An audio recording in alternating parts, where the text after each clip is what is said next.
So you may remember this poll that I ran a while back. The vast majority of you wanted to see a video about the Arizona Coyotes playing at ASU, which of course I made, go watch it. But a few of you wanted to see a video about Wrigley Field, and rest assured, your request did not go ignored. I recently watched the documentary Saving Wrigley Field, which is what really inspired me to make this video. The documentary highlights the transformations that Wrigley Field has gone through over the past few decades. The documentary also serves as a great explainer of Wrigley Field's legacy as a whole. If you're into this sort of thing, which I assume you are, because why else would you be watching this video, I'd highly recommend watching this documentary. It's free to watch on the Chicago Cubs YouTube channel. It's 56 minutes long, but it's definitely worth the watch. I'll leave a link in the description, but finish watching this video first, please. One of the reasons I like watching baseball is because of the stadiums. Unlike basketball and hockey, where every arena design is more or less the same, baseball stadiums, more specifically MLB stadiums, are all unique, whether it be the seating or the surrounding scenery or the presence of a roof or the amount of foul territory.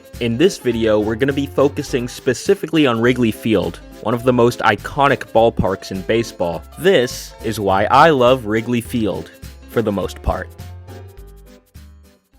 Something I think that is important for every sports team to do is to accurately represent and reflect the community they play in. After all, that is their fan base. And I think the location of Wrigley Field enables the Chicago Cubs to do this exceptionally well. In the recent video I made about Dodger Stadium, I criticized it for being in a sea of parking. This doesn't represent the community well because it's only inviting for those who drive. Now in contrast, let's look at Wrigley Field. So right off the bat, you see a massive difference. Wrigley Field is right in the middle of a dense, walkable community, fittingly named Wrigleyville. Not only is it within walking distance of several homes, but it's also next to Addison Station on the CTA's Red Line. You don't need parking if you have good access to public transit. It really feels like the Cubs are part of the community, mostly because they play feet away from people's homes, and that's the way it should be. Don't get me wrong, having an arena or stadium downtown is good too, but having the team actually integrated into the neighborhood is how you build phenomenal fan culture. And fan culture is the biggest reason why I watch sports. We all live stressful, busy lives, and often we don't see eye to eye on many things. So it's nice when a group of people can come together and rally around a common thing. Anyways, I'm going off on a bit of a tangent, so let's get back on track here.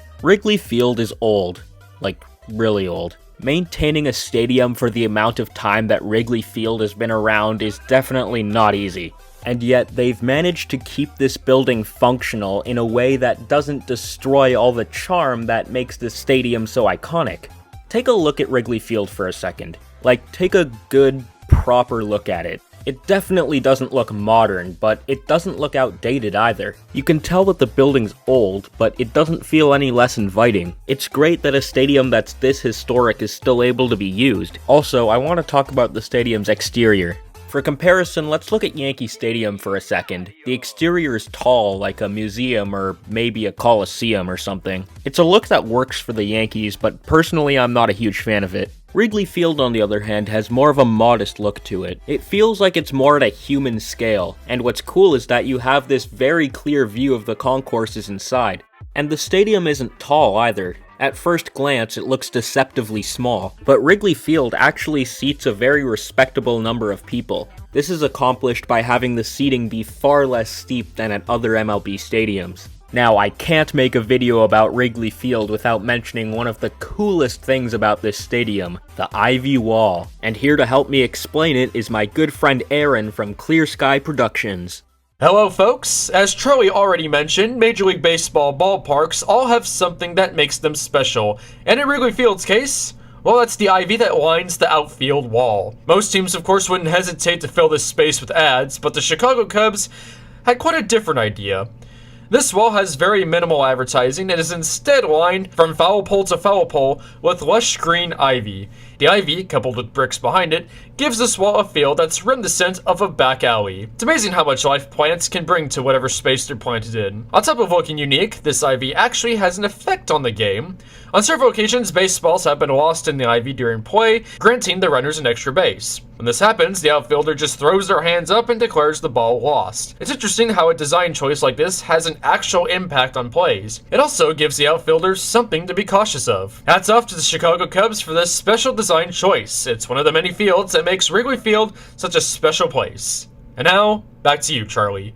Thank you, Aaron. Everyone, make sure to go subscribe to ClearSky Productions. I will link his channel down in the description. Anyways, I've given Wrigley Field a lot of praise in this video, and rightfully so, but there are some things that I don't like about it, like the columns. These are an unfortunate reality of old ballparks. While these do play a crucial role of structural integrity, they also ruin the sightlines for anyone unfortunate enough to be sitting behind them. Imagine getting to the ballpark, right? And you make your way to the seat, only to find out that you're gonna be sitting here. That's just brutal. But at least you know you won't be getting rained on.